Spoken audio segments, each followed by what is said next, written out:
Olá pessoal, eu sou o Bruno Farias e bem-vindo ao meu canal Física Fácil Play.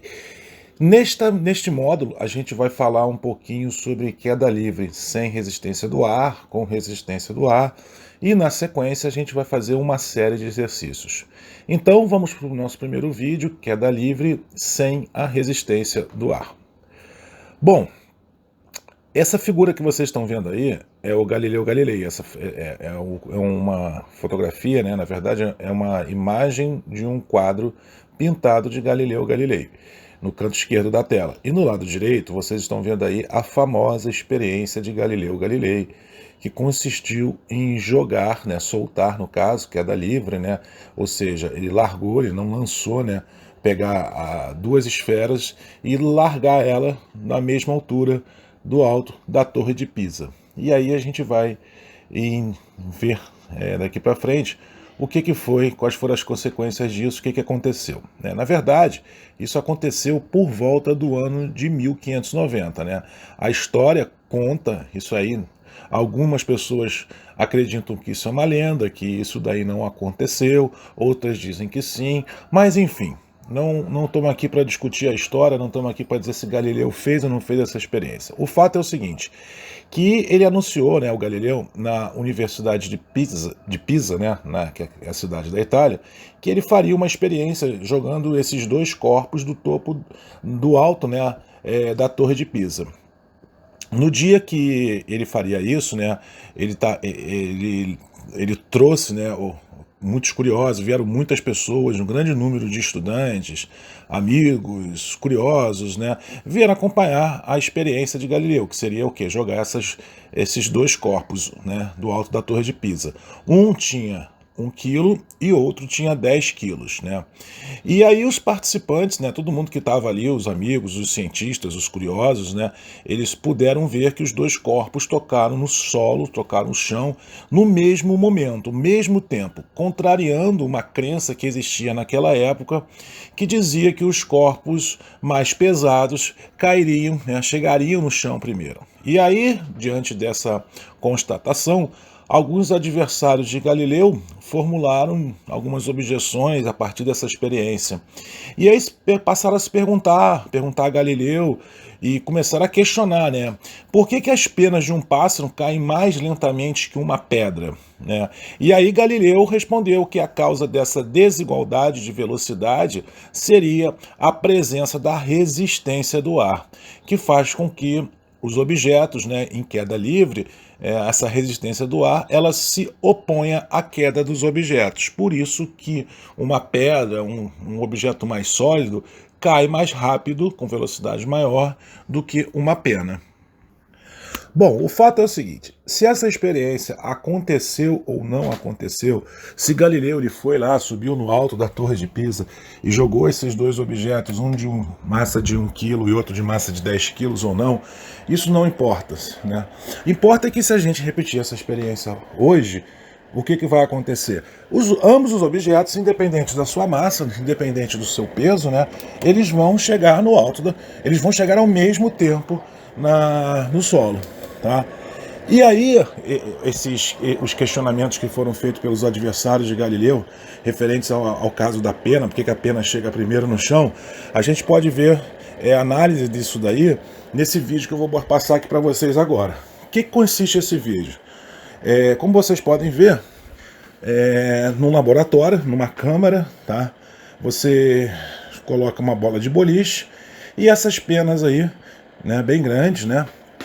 E eleva elas até uma determinada altura, nivela e larga tanto a bola de boliche quanto a pena. E vocês vão ver que, obviamente, a bola de boliche ela vai chegar no chão e as penas vão chegar bem depois. Por quê? Porque tem uma resistência do ar.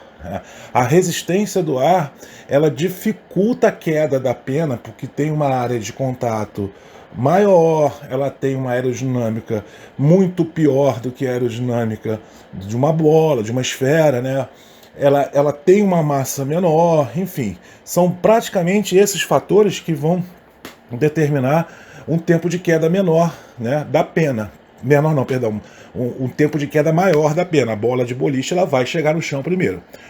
Agora, nessa experiência, como ela está sendo feita dentro dessa câmera, o que os cientistas fizeram? Eles tiraram todo o ar de dentro da câmera, ou seja, eles transformaram a câmera num vácuo absoluto, ou seja, anularam a resistência do ar. E aí repetiram a experiência com a mesma bola e com o mesmo conjunto de penas. E largaram da mesma altura. E aí, muito legal, vocês podem perceber que ambas tocam o chão, o solo, né, ao mesmo tempo. Como vocês podem ver no vídeo aí, a bola de boliche ela vai chegar exatamente no mesmo tempo, com a mesma velocidade da pena. Justamente porque foi tirada todo o ar, ou seja, todo o vácuo. Quer dizer, foi transformado o ambiente num vácuo, todo o ar foi retirado. Então você anula a resistência do ar, ok? E aí vamos seguir agora com nossos estudos, analisando a queda livre, desconsiderando a resistência do ar, tá? Imaginando que fosse exatamente um vácuo total e absoluto, como vocês viram na experiência anterior, tá? Eu vou seguir a mesma linha de raciocínio de Galileu. A Torre de Pisa tem mais ou menos aí em torno de 50 metros de altura, só que em vez de usar uma esfera de 10, outra de 1 kg, eu vou usar uma esfera de ferro de 17 quilos com 8 centímetros de raio e uma outra esfera também de ferro com 7 quilos e 6 centímetros de raio, como vocês podem ver na tela, tá? Essas dimensões, né, tanto a massa da esfera 1 de 17 kg com raio de 8 centímetros, quanto a esfera 2 com massa de 7 kg e raio de 6 centímetros, elas respeitam rigorosamente a densidade do ferro, que está aí, né, 7.874 kg por metro cúbico. É só fazer aquela continha lá, densidade é igual a massa sobre volume, vocês vão chegar nesses resultados aí de 17 kg e 8 centímetros de raio na esfera 1 e na esfera 2, massa de 7 kg e 6 centímetros de raio, ok? E aí o que acontece? A gente tem lá das equações da cinemática que a velocidade final v é igual à velocidade inicial v0 mais a aceleração a vezes o tempo t, certo? Quando a gente trabalha no sistema de queda livre, a gente agora tem que ajustar os eixos, né? Ou seja, se eu colocar o eixo Y vertical para cima e o eixo X para a direita, né, como o objeto está em queda livre, né, ou seja, movimento vertical, no sentido do eixo Y, concorda comigo que o eixo X ele perde muito sentido a análise, porque não vai ter nenhum movimento no sentido do eixo X, certo? Então a gente vai analisar o movimento todo ele vertical, ou seja, no sentido do eixo Y. Quando eu coloco o eixo Y positivo para cima, eu assumo que, como a velocidade é para baixo, ela passa a ser negativa. Então, menos v é igual à velocidade inicial, que é zero, porque tanto a esfera 1 quanto a esfera 2, elas foram largadas dessa altura de 50 metros, né? Elas não foram jogadas, elas foram largadas. Velocidade inicial é igual a zero. A aceleração é o quê? É a aceleração da gravidade, né? Que faz com que puxa o objeto em direção à Terra, em direção ao centro da Terra, ou seja, em direção ao solo. Como ela está puxando para baixo, ela também é negativa. Então, menos g, que é a aceleração da gravidade, vezes t, que é o tempo, certo? Com isso eu vou obter o quê? Que o tempo de queda, ele é velocidade final divididos por g, que é a aceleração da gravidade. Então, quando a gente analisa o movimento de queda livre sem a resistência do ar, vocês percebem que na equação tempo é igual a velocidade final divididos por g. Não existe nenhuma variável de massa nem de raio. Então, tanto faz o corpo ter uma massa de 200 kg como uma massa de 200 gramas. Eles vão cair ao mesmo tempo, porque as únicas coisas que vão afetar a queda livre de um corpo é o que? É a sua velocidade final e a aceleração da gravidade g, ok? E como é que a gente faz para determinar essa velocidade final? Porque muitas das vezes a gente não tem a velocidade final de um corpo, né? Para determinar ela é muito simples. Basta a gente usar Torricelli, equação da cinemática, equação de Torricelli, que diz que velocidade final ao quadrado é igual a velocidade inicial ao quadrado, mais 2 vezes a aceleração, vezes o ΔS, que é a variação do espaço, né? Bom, Com isso, a gente já sabe que o V0, velocidade inicial, é zero, né? E aí a gente joga, tira a raiz quadrada, né? Porque está o V ao quadrado, então seria o V, velocidade final, seria igual ao quê? Raiz quadrada de 2 vezes a aceleração, que é g, e o ΔS, que é a altura, ok? Eu pego esse valor da velocidade, que a gente acabou de determinar aí agora, e jogo naquela equação do tempo, né? Então o tempo é o quê? Velocidade final dividido por g. Velocidade final, por sua vez, é raiz de 2 vezes g vezes h, divido por g. Uso um pouquinho de álgebra, né? Elevo ao quadrado o termo da esquerda e da direita, tempo ao quadrado, é igual a raiz quadrada de 2gh sobre g elevado ao quadrado. Com isso eu vou ter o quê? Que o tempo ao quadrado é igual a 2 vezes g vezes h divididos por g ao quadrado, certo? Corto um g de cima com um g de baixo, vai ficar tempo ao quadrado é igual a 2 vezes a altura divididos por g. E aí, finalmente, eu chego numa equação mais clean, mais fácil, com dados mais consistentes para a gente determinar o tempo de queda livre, porque ele não mais envolve a velocidade final, mas sim a altura. Eu vou relacionar agora o tempo de queda livre com a altura, que é essa equação.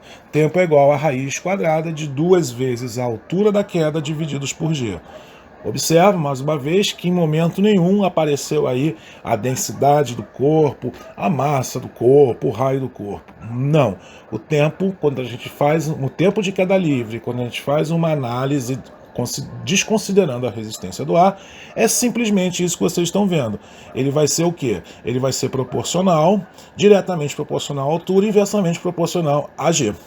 Né? Com isso, eu tenho essas duas equações aí que determinam o tempo de queda livre. Velocidade final dividido por g, que por sua vez é igual a raiz quadrada de 2 vezes a altura divididos por g. Então vamos calcular agora qual é o tempo de queda livre nessas duas esferas que a gente usou como exemplo. No caso da esfera 1, né, vai ficar o quê?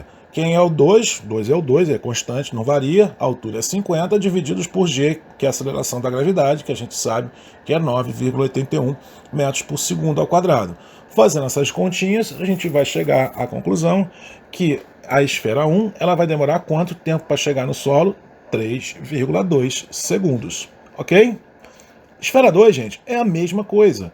Como eu disse, não tem nenhuma outra variável. A massa não vai afetar, o raio dela não vai afetar, a densidade não vai afetar, enfim. O que vai afetar? Única e simplesmente a altura e a g, que é a constante, né, uma constante, 9,81 metros por segundo ao quadrado, que é a aceleração da gravidade. Ou seja, em outras palavras, eu vou ter que o tempo de queda da esfera 2 também vai ser de 3,2 segundos. Ok até aqui? Simples, né? Agora vamos fazer o seguinte, vamos imaginar que a Torre de Pisa, ao invés de ter lá os seus 50 metros de altura, ela tivesse 1.200 metros, ou seja, 1,2 quilômetros de altura, ok? Vamos calcular o tempo de queda livre nessa situação, tá? Desconsiderando a resistência do ar. Mesma coisa, tempo de queda só depende do quê? Da altura e da aceleração da gravidade. Então ele vai ser igual tanto para a esfera 1 quanto para a esfera 2, que vai ser igual a 2 raiz na quadrada de 2 vezes 1.200 metros, que é a altura, divididos por 9,81 metros por segundo ao quadrado, ok?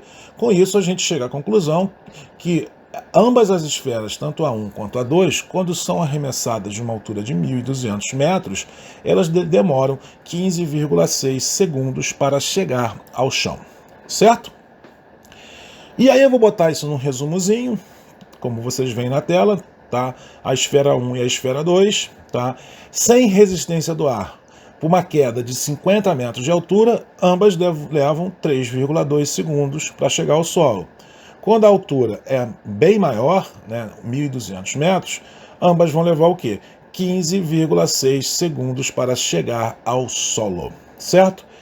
E aí, nesse módulo, por enquanto, sem fazer conta e sem demonstrar nada para vocês, eu vou colocar aqui que se a gente fizer as contas com resistência do ar, tá, a esfera 1 e a esfera 2, elas vão ter tempos diferentes, se a gente considerar a resistência do ar, certo?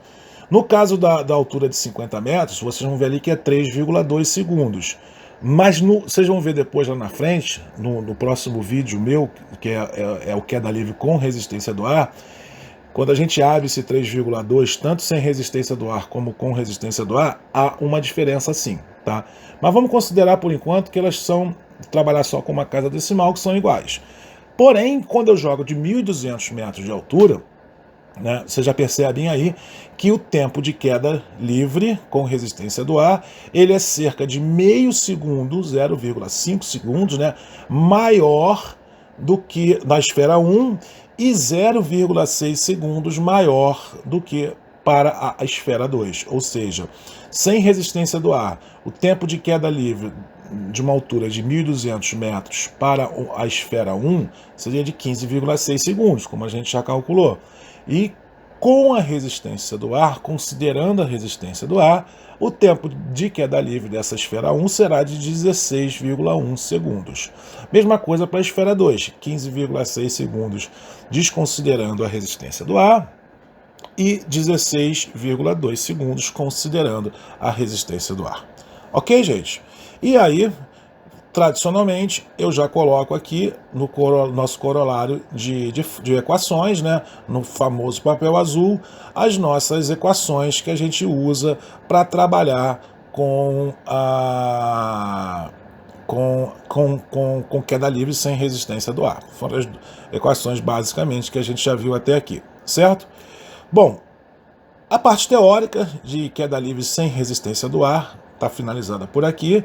Na sequência, a gente vai falar sobre queda livre com resistência do ar, e aí eu vou mostrar como é que a gente chega nesses resultados com resistência do ar que eu falei, que eu estou mostrando aqui novamente para vocês aqui na tela, né, tanto para a esfera 1 quanto para a esfera 2, ou seja, no 16,1 segundos e no 16,2 segundos.